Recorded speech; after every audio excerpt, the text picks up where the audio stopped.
Seguimos agora com o comentário no Jornal Regional, hoje com Cancela Moura. Seja bem-vindo, Cancela. Boa noite. Começamos por falar do Chipre, um tema que já tínhamos abordado há 8 dias.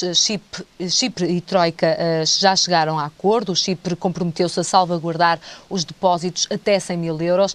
A partir daí há uma taxa sobre os depósitos que pode ir até aos 30%, mas também reformas estruturais, privatizações, aumento do IRC, a luta contra o branqueamento de capitais são algumas medidas que esta nação vai ter que tomar para levar avante o acordo do resgate com a Troika. Os russos já reagiram, entretanto, a este acordo e afirmam que estão a roubar os depositantes. Este acordo pode atropelar as ligações diplomáticas e económicas do país com a Rússia?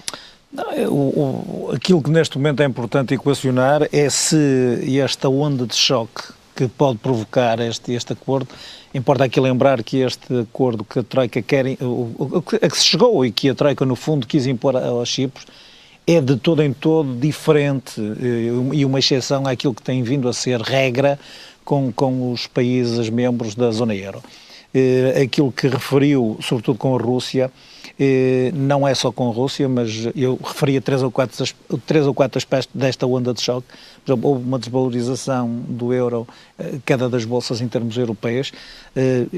Há a questão do contágio que eventualmente a zona euro pode ter por este acordo ser mal sucedido em termos de implementação, e depois a questão que também referiu, que são os equilíbrios geoestratégicos que podem redundar, quer com a Rússia, sobretudo no aspecto financeiro, quer com a Grécia no aspecto político e económico, uma vez que também pertence à zona euro. E, portanto, aquilo que é importante aqui salvaguardar, pelo menos para já, vai haver uma grande reestruturação. Aliás, houve aqui uma finta, no fundo, que a própria União Europeia e o próprio Governo de Chipre acabou por fazer. Portanto, este plano que foi aprovado não necessitou do voto do Parlamento, evitou-se aqui talvez mais um foco de conflito e de tensão entre os cipriotas, porque os bancos estão fechados há uma semana, existem muitos receios fundados, naturalmente, pelos depósitos de cada um deles, e a questão da Rússia, mesmo com os próprios cerca de 20 mil milhões de euros que estão lá depositados, pode trazer algumas dificuldades, sobretudo ao nível do investimento. Aliás, viu-se alguns empresários e alguns comerciantes cipriotas muito preocupados, e alguns cidadãos comuns até, preocupados com o facto de poder haver uma queda do investimento pela falta de confiança que eventualmente pode existir. As pessoas estão conscientes disso, porque desde a primeira hora que existem manifestações e mais manifestações no Chipre.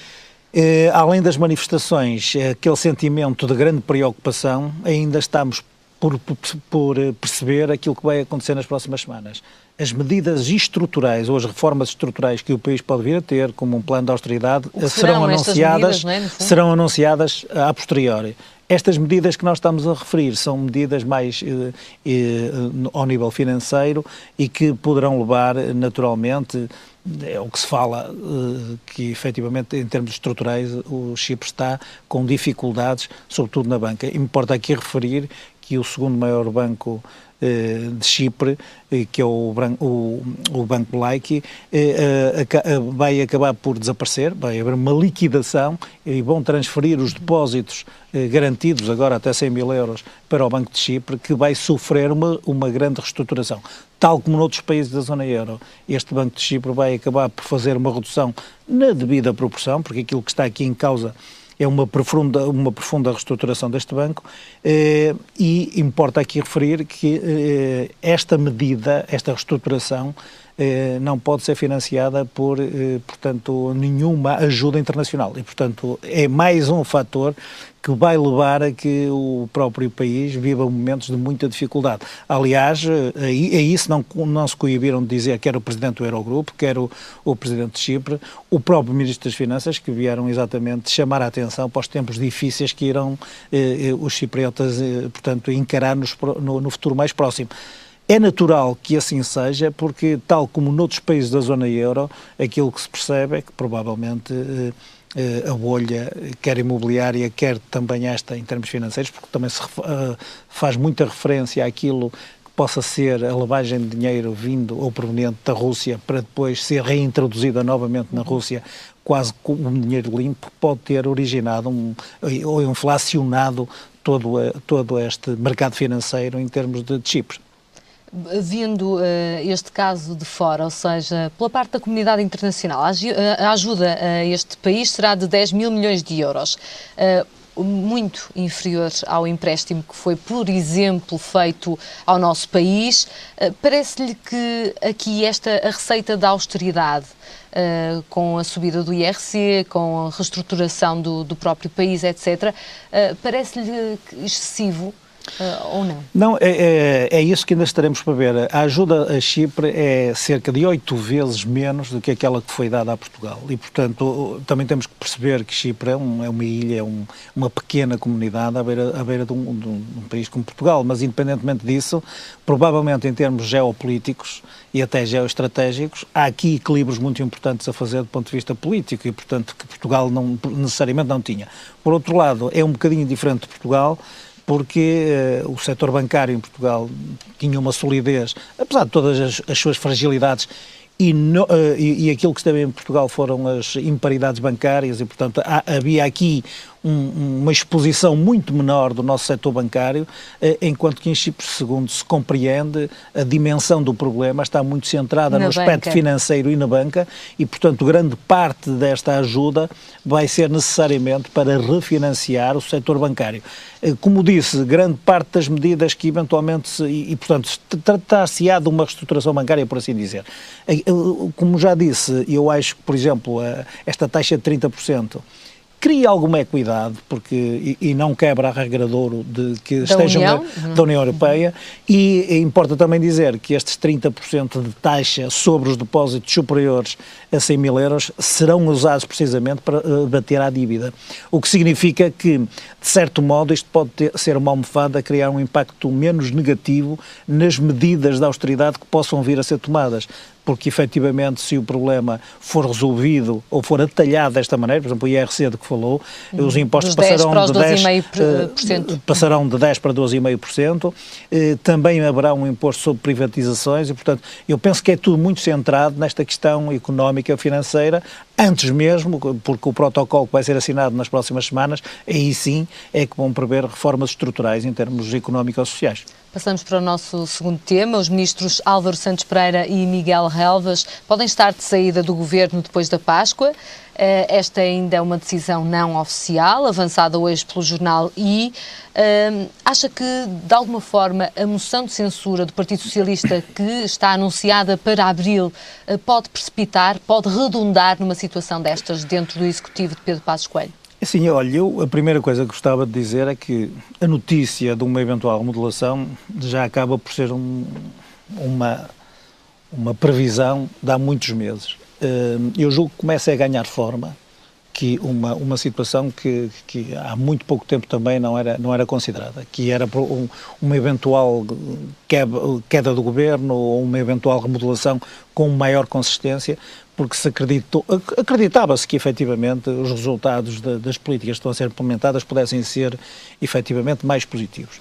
Eu julgo que essa avaliação da Troika acabou por ser aqui um marco muito importante para um conjunto de situações que efetivamente o Partido Socialista está neste momento com a apresentação da moção de censura, que também fez aqui um circo à volta desta apresentação, sobre a data da apresentação, da oportunidade, fez algum jogo relativamente ao facto de poder apresentá-lo ou não, e eu julgo que andou praticamente a reboque dos acontecimentos. E eu diria porquê. Os resultados da execução orçamental são recentes, não foram assim tão favoráveis ao Governo quanto isso, apesar de haver 3 décimas de aumento na receita fiscal, acabaram por no PIB, estar muito aquém, aliás ajudado pela recessão que também se vive nos países para os quais exportamos. As manifestações de rua, nomeadamente a última das manifestações que eu acho que estão a ser aproveitadas por foram um movimento de alguma cidadania, mas que no fundo redunda numa voz de quem vota, de quem elege, e portanto também é importante.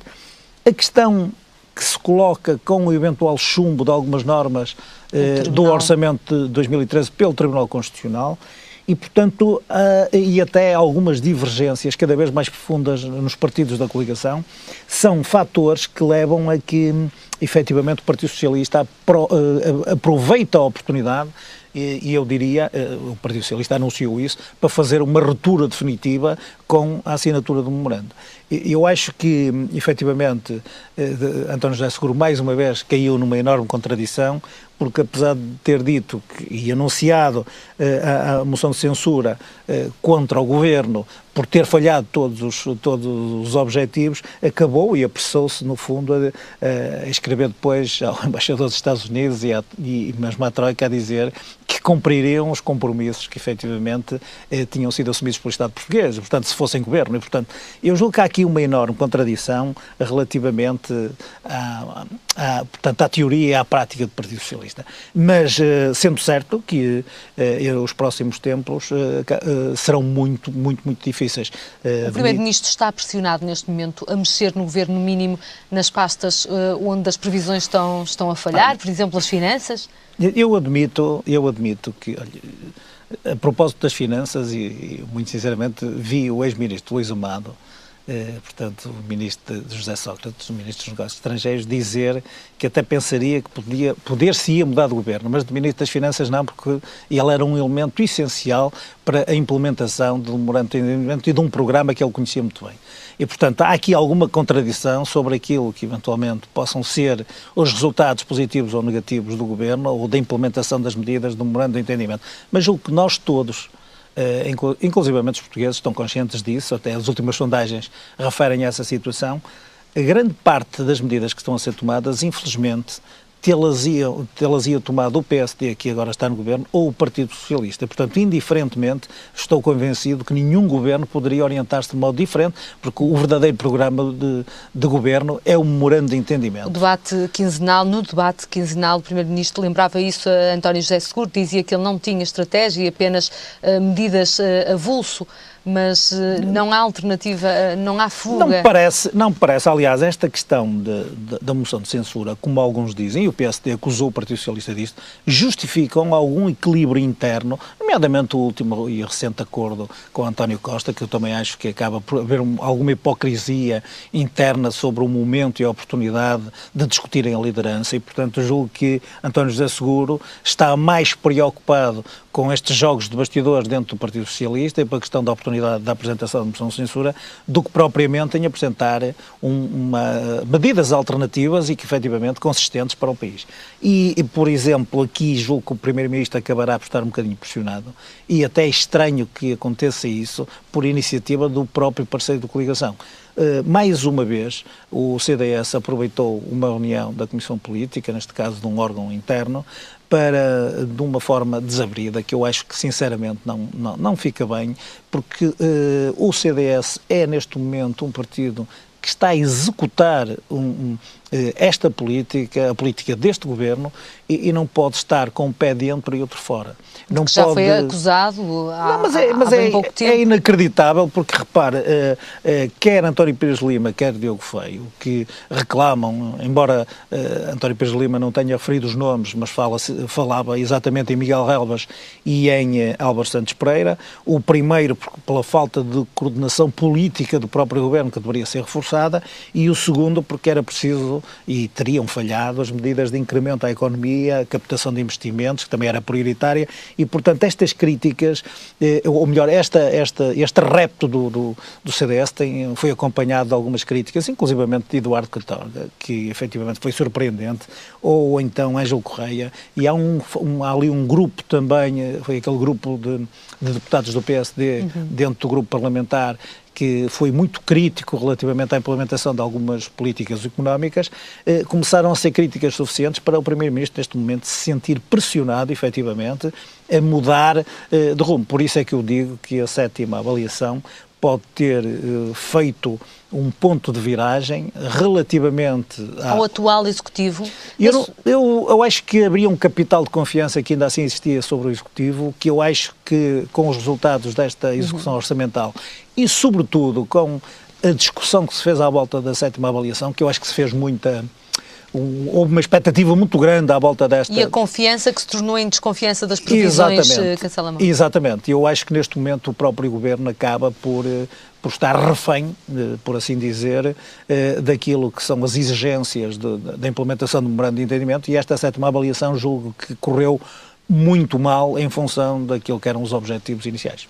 Na sua opinião, a mexer-se em alguma pasta, qual seria? Qual seria o ministro? Estas duas pastas são necessariamente mais polémicas, porque há uma visibilidade maior exatamente destes problemas.